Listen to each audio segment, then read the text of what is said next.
atât. Face așa.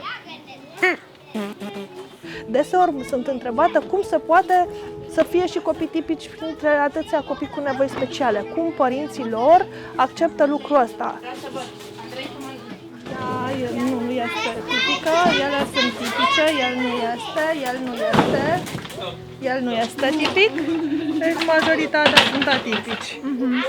Dar nu-ți dai seama de pentru că toți sunt copii.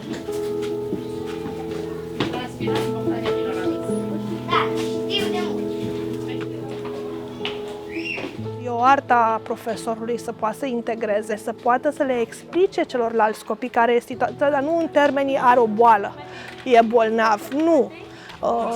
Are mai multă nevoie de atenție acum, sau știu eu, copiii înțeleg și sunt foarte empatici. O să vorbim puțin despre ce înseamnă noapte. Luna și stele. Luna și stele, foarte bine, Andrei. Deci noaptea apare pe cer luna, da? Care este luna? Asta este soarele și asta este, spune, luna. Luna. Luna. Bravo!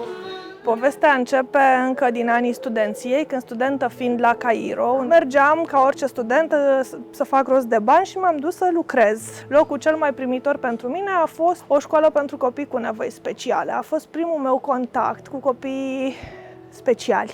Și am descoperit acolo că mi se potrivește foarte mult lucrul ăsta. Și iată că, venită în România, am avut propriul meu copil cu nevoi speciale.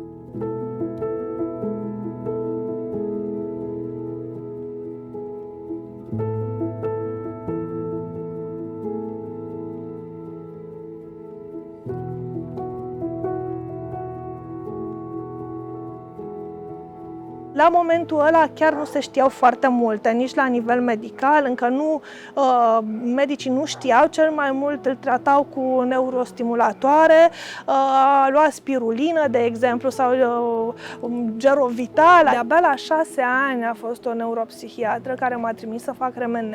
Și atunci s-a văzut clar pe RMN că avea leziuni cerebrale. Deci probabil că l-am născut, l-au lăsat acolo în pătuț, nu a fi fost aspirat corect, s-a sufocat și asta a fost. Adică, uite, o mică neatenție poate distruge viața nu numai a copilului și a întregii familii, pentru că aceste lucruri aduc implicații și la nivelul familiei în general. Da, am pierdut timp important la momentul ăla, pentru că probabil dacă făceam kinetoterapie sau recuperare chiar și în stadiu de sugari, era mult mai bine.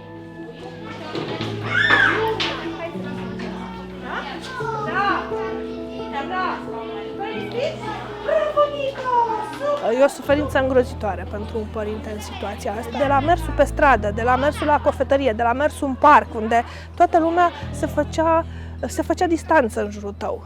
Da? Toată lumea pleacă de acolo că e bolnav, pleacă de acolo că e bolnav. Ca părinte te simți răpus. Adică e un sentiment, uite, mi se face pielea de găină pentru că am trecut prin el și știu cum este. E groaznic. Și însă eu, pentru Cookie, am vrut să-l duc peste tot. Adică nu m-am lăsat, chiar cu riscul de a face mici trouble, să-i spunem, până la urmă l-au acceptat. Haideți să începem! Cookie, 1, 2, 3 și...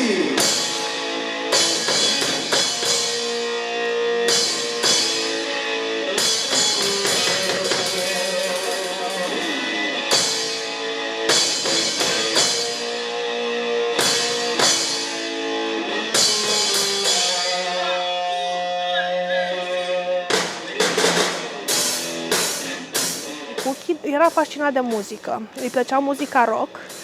În momentul în care a văzut că face și el ceva extraordinar, că lumea îl aplaudă, mamă, și la școală ca o rachetă, s-a dus în sus de nu venea să cred. Dar asta era, pentru că început să-i crească stima de sine, început să se simtă că și el poate să facă ceva. Ce faci? Faci bine? Bravo, Nico! Bravo! El merge la școală, da? Andrei merge la școală, Nico ne mai însoțește un an. Nico, hai la mis, vino la mis.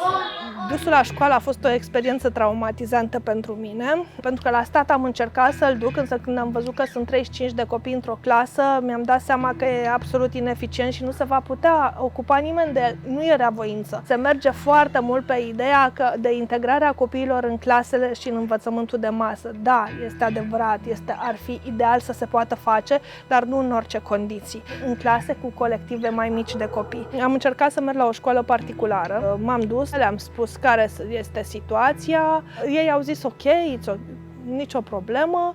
După 2 zile m-au chemat și mi-au spus nu putem să gestionăm situația, nu vrea să stea în bancă, nu vrea să facă nu știu mai ce. Și am zis ok.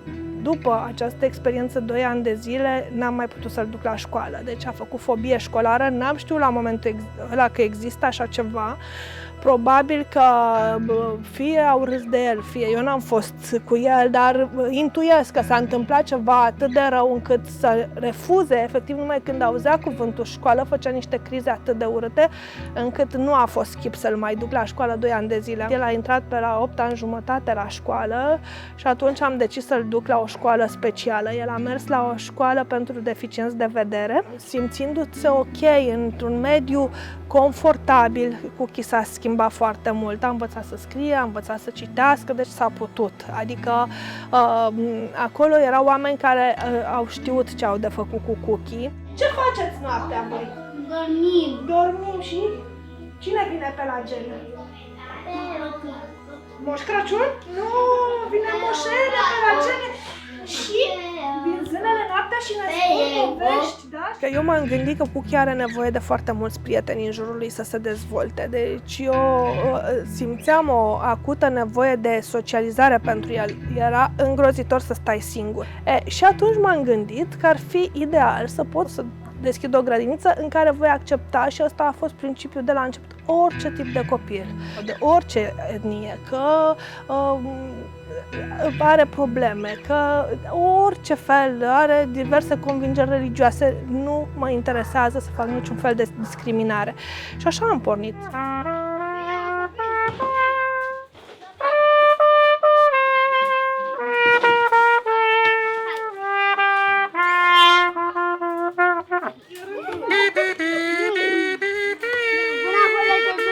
Și așa pot să cânt.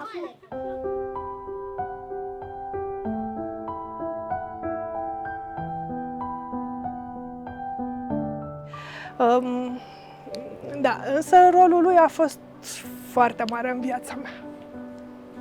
Știi cum e? Îi datorez asta lui Cuchi și sper să pot să fac mai mult pentru copiii ăștia. Îmi doresc să fac și gimnaziu pentru ei, mi-ar plăcea să fac un ciclu complet și să facă și liceu sau școli profesionale, cumva un copil care intră în Conil să poată urma un întreg parcurs educațional până când reușim să-l ducem să lucreze și să-l integrăm într-un atelier protejat sau în ceva. Mai visez să fac o școală de muzică în amintirea lui pentru copii cu nevoi speciale, în care niciun copil să nu plătească nimic. Astea sunt din proiectele și visele mele pe care sper să le reușesc să le face.